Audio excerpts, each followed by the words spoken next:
The Bible in a Year, Day 24, Genesis 48 through 50. After this, Joseph was told, "Behold, your father is ill." So he took with him his 2 sons, Manasseh and Ephraim. And it was told to Jacob, "Your son Joseph has come to you." Then Israel summoned his strength and sat up in bed. And Jacob said to Joseph, "God Almighty appeared to me at Luz, in the land of Canaan, and blessed me, and said to me, Behold, I will make you fruitful and multiply you, and I will make of you a company of peoples, and will give this land to your offspring after you for an everlasting possession. And now your 2 sons, who were born to you in the land of Egypt, before I came to you in Egypt, are mine. Ephraim and Manasseh shall be mine, as Reuben and Simeon are. And the children that you fathered after them shall be yours. They shall be called by the name of their brothers in their inheritance. As for me, when I came to Padan, to my sorrow, Rachel died in the land of Canaan on the way, when there was still some distance to go to Ephrath, and I buried her there on the way to Ephrath, that is Bethlehem. When Israel saw Joseph's sons, he said, "Who are these?" Joseph said to his father, "They are my sons, whom God has given me here." And he said, "Bring them to me, please, that I may bless them." Now the eyes of Israel were dim with age, so that he could not see. So Joseph brought them near him, and he kissed them and embraced them. And Israel said to Joseph, "I never expected to see your face, and behold, God has let me see your offspring also." Then Joseph removed them from his knees, and he bowed himself with his face to the earth. And Joseph took them both, Ephraim in his right hand towards Israel's left, and Manasseh in his left towards Israel's right hand, and brought them near him. And Israel stretched out his right hand and laid it on the head of Ephraim, who was younger, and his left hand on the head of Manasseh, crossing his hands, for Manasseh was the firstborn. And he blessed Joseph and said, "The God before whom my fathers Abraham and Isaac walked, the God who has been my shepherd all my life, long to this day, the angel who has redeemed me from all evil, bless the boys. And in them let my name be carried on, and the name of my fathers Abraham and Isaac, and let them grow into a multitude in the midst of the earth." When Joseph saw that his father laid his right hand on the head of Ephraim, it displeased him, and he took his father's hand to move it from Ephraim's head to Manasseh's head. And Joseph said to his father, "Not this way, my father, since this one is the firstborn. Put your right hand on his head."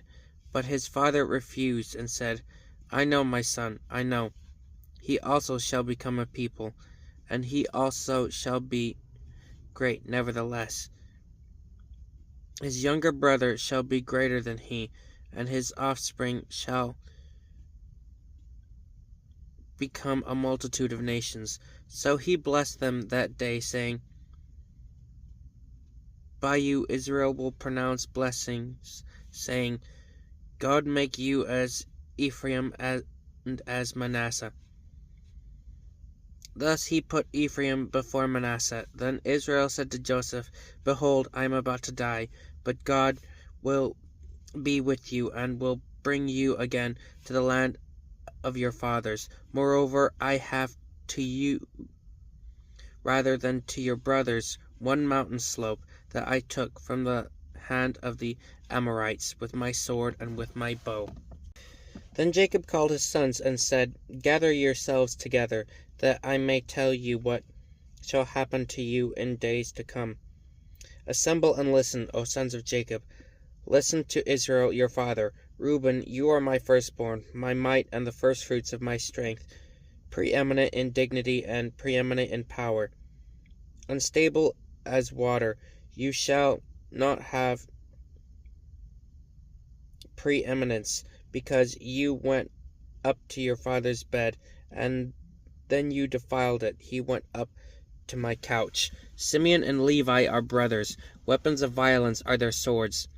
Let my soul come not into their counsel. O my glory, be not joined to their company. For in their anger they killed men, and in their wilfulness they hamstrung oxen. Cursed be their anger, for it is fierce, and their wrath, for it is cruel. I will divide them in Jacob, and scatter them in Israel. Judah, your brothers shall praise you. Your hand shall be on the neck of your enemies. Your father's sons shall bow down before you. Judah is a lion's cub. From the prey, my son, you have gone up. He stood down, he crouched as a lion, and as a lioness, who dares rouse him? The scepter shall not depart from Judah, nor the ruler's staff from between his feet, until tribute comes to him, and to him shall be the obedience of the peoples. Binding his foal to the vine, and his donkey's colt to the choice vine. He has washed his garments in wine, and his vesture in the blood of grapes. His eyes are darker than wine, and his teeth are whiter than milk. Zebulun shall dwell at the shore of the sea.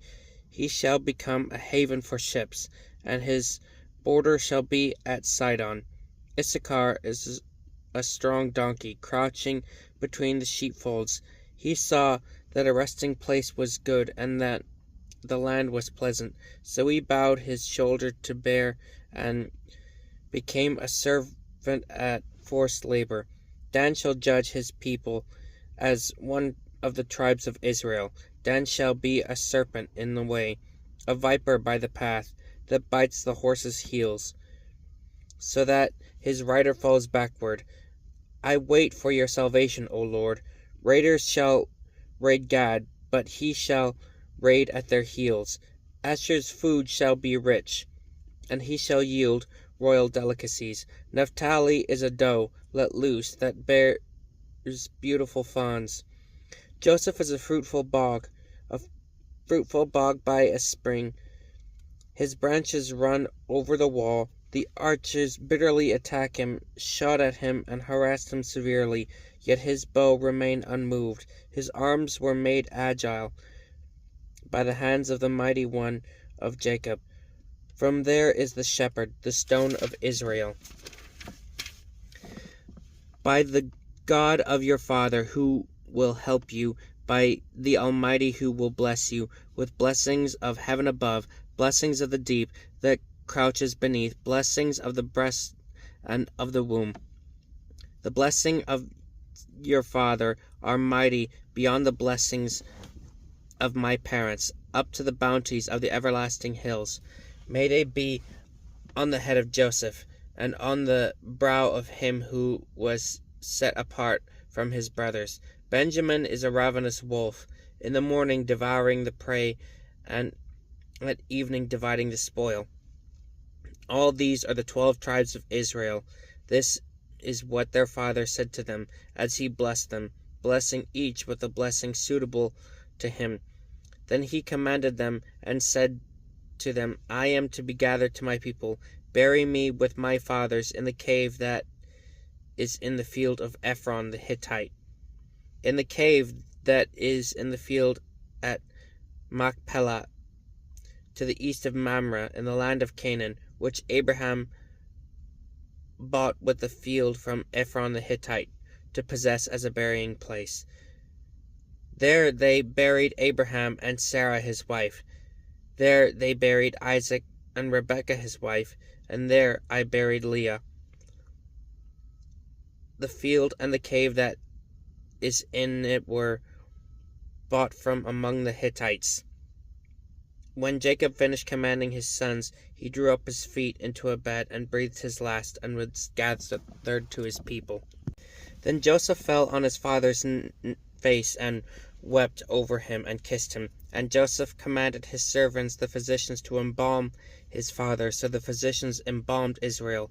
40 days were required for it. That is how many are required for embalming. And the Egyptians wept for him 70 days.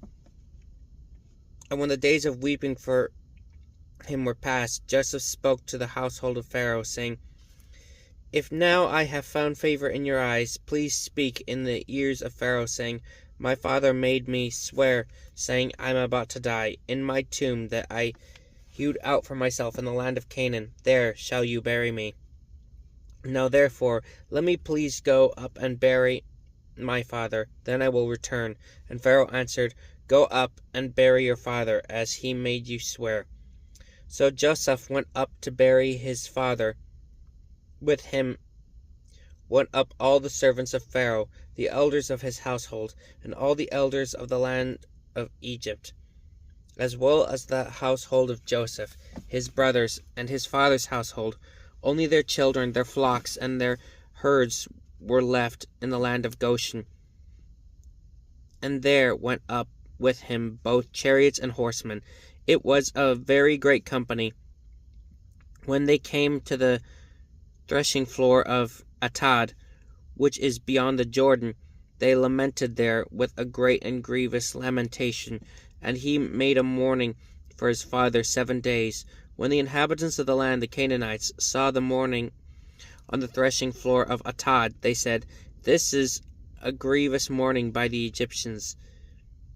Therefore the place was named Abel Mizraim. It is beyond the Jordan.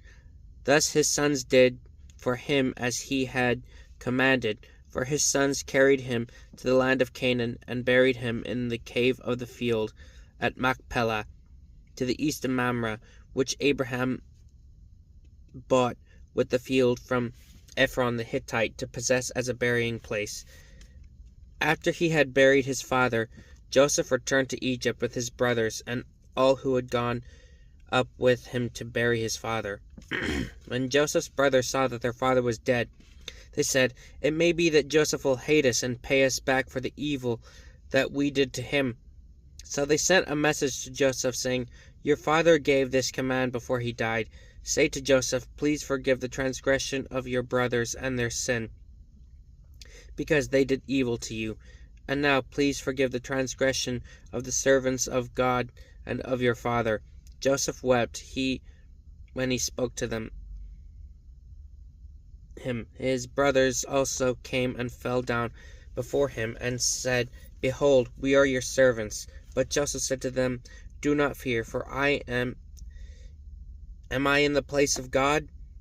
As for you, you meant evil against me, but God meant it for good, to bring it about that many people should be kept alive, as they are today. So do not fear. I will provide for you and your little ones. Thus he comforted them and spoke kindly to them. So Joseph remained in Egypt, and he and his father's house. Joseph lived 110 years, and Joseph saw Ephraim's children of the 3rd generation. The children also of Machir, the son of Manasseh, were counted at Joseph's own. And Joseph said to his brothers, I am about to die, but God will visit you and bring you up out of this land that he swore to Abraham, to Isaac, and to Jacob. Then Joseph made the sons of Israel swear, saying, God will surely visit you, and you shall carry up my bones from there. So Joseph died, being 110 years old. They embalmed him, and he was put in a coffin in Egypt. This is the word of the Lord.